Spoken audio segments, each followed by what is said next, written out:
Alright, before we go much further with brushes, I want to start establishing a workflow. So this is the number one workflow for students that are working the Mudbox Maya workflow. Okay. Now, there are also people that use Mudbox ZBrush. Unfortunately, I don't have any students that are using ZBrush right yet, but that's up and coming. For right now, we're using Mudbox Maya, and yeah, again, I like both programs. It doesn't really matter to me which one I'm using. I kind of prefer ZBrush, but that's okay. Getting you kind of used to Mudbox. Here's the problem with Mudbox, and I'll show you how it works. So right now in Mudbox, if I just went into here and made a brand new scene, and I went into this cube, and I started sculpting on the cube, you'll find out that it's a real nice sculpt.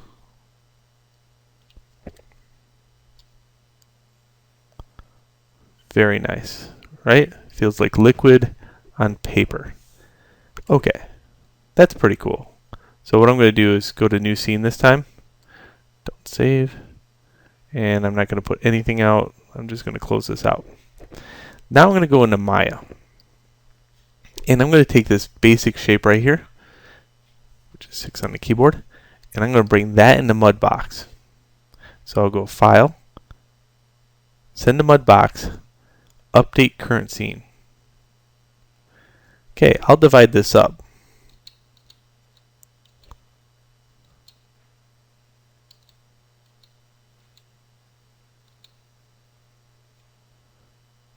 Now, incidentally, I haven't changed anything on my brush. My brush is the same brush.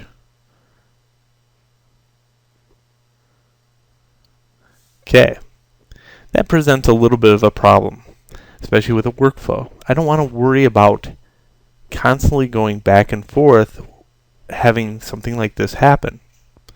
And here's how you fix that workflow.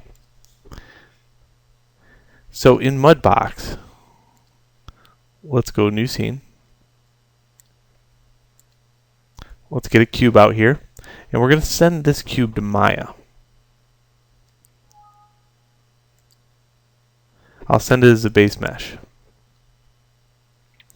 You'll notice that the cube is huge, and that little tiny dot represents the mesh that I sent in. Long story short, if it's the size of the cube, your brushes will function the same every time. Okay? And that's very important. Let's say I get a nice brush that's set correctly, I get it memorized, I want to be able to use that type of setting. As long as it's this size, you should be fine. So what is it this size? Because it's a scale of 1. Well, a standard default cube scaled up to, I think it's 163, but let's just make sure of that.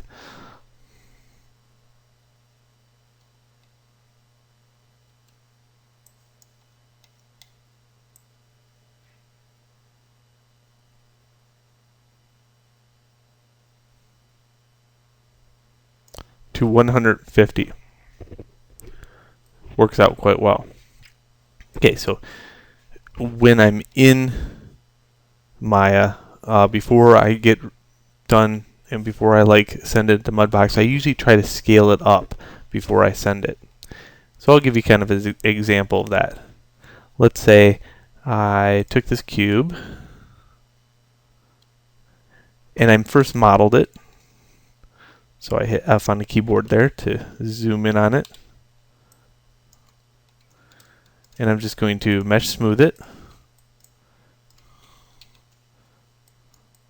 I'll take its faces on this side and delete them. 6 on the keyboard.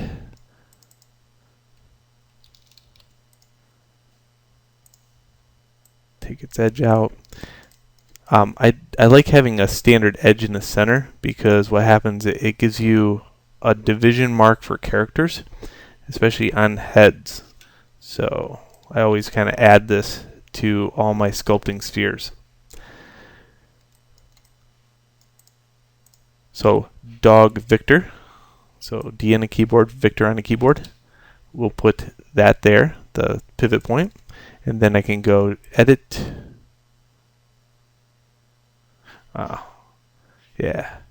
Edit, duplicate special, square box, and I can put this as a negative number. I like doing it that way. I have a lot of control there. I don't like using the mirror cut. So here, I'll combine these together, grab all the vertices, and go like this. Merge. I also like to modify center pivot.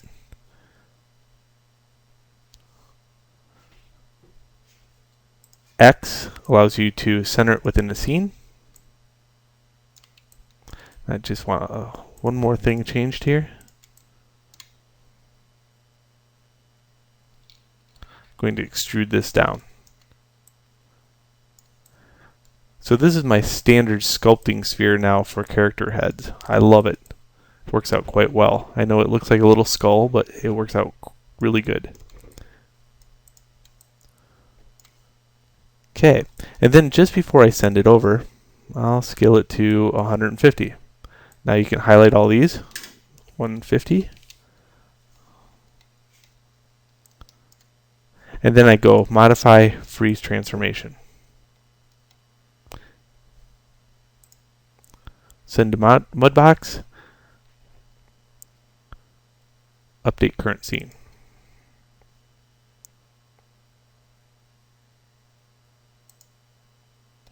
Oh, and since I've changed so much, I have to actually send to Mudbox, send his new scene.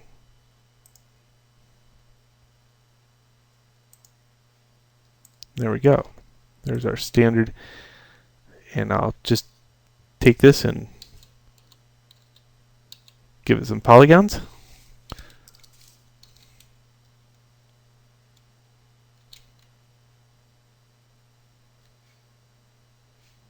That's a lot, by the way. So 13 million is pretty beefy, but you can see it's still working quite well. And then another thing you should do is just test out your mirror.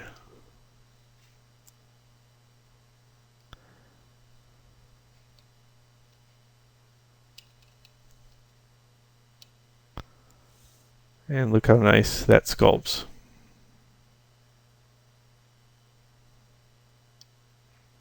Okay, so there's a good test to make sure that it's going to sculpt nicely with the brush settings that you previously had set out before. If you ever have any problems, it's all about scale. Alright, let's move on to the next video.